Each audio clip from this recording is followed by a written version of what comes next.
Magandang araw mga bata! Kamusta? Si Kuya Red muli ito. At may panibagong kwento na naman ako para sa inyo. Ang pamagat nito, si Tikay sa Ibayo. Kwento ni Sheila Amoroso. Mula sa Let's Read Up. Tara na, mamati na, ikaw man ako pagpiliya. Pamati kita at istorya, sa tayo nga kabaraka. A story time, mag-enjoy good kita.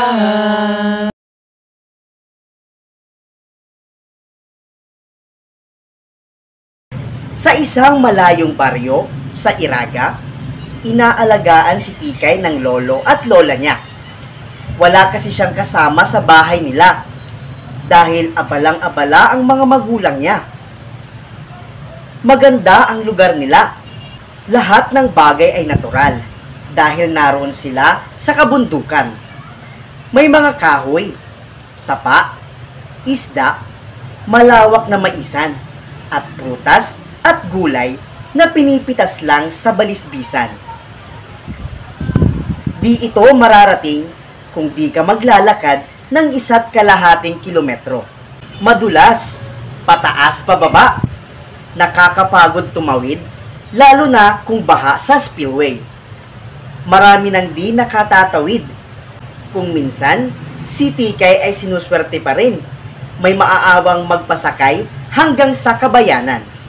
Kahit pa mabagal, dahil pababa ang daan, pero tingnan mo si Tikay, natutuwa naman.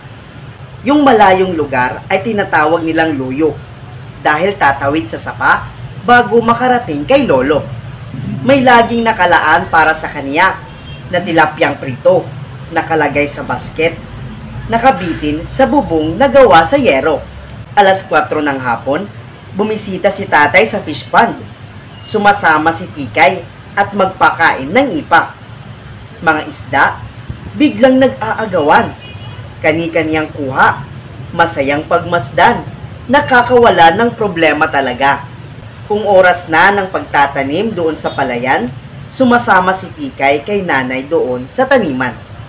Dala-dala ang balde at iba pang mga kailangan. Hinahatiran ang mga nagtatanim ng nahuling tilapia.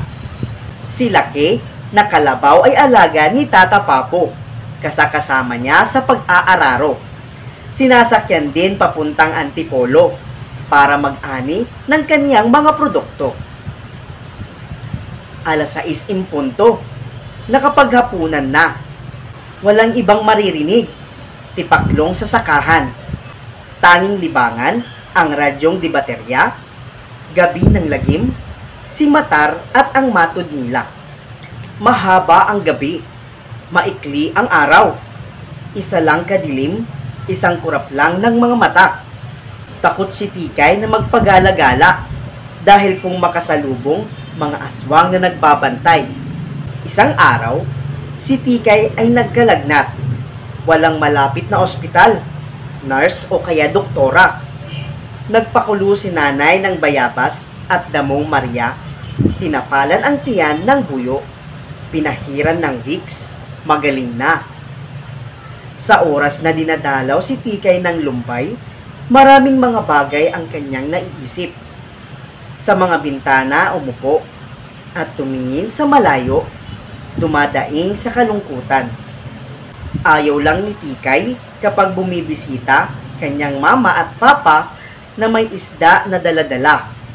Dahil pag nagpaalam na sila ay aalis na, parang gusto niyang humandusay, humabol sa kanila. Tuwing mahabang bakasyon, si Tikay ay papadala para makasama rin ang kanyang mama at papa. Natuwa si Tikay na sumasakay sa pababa, palabas doon sa crossing, pauwi sa kanila.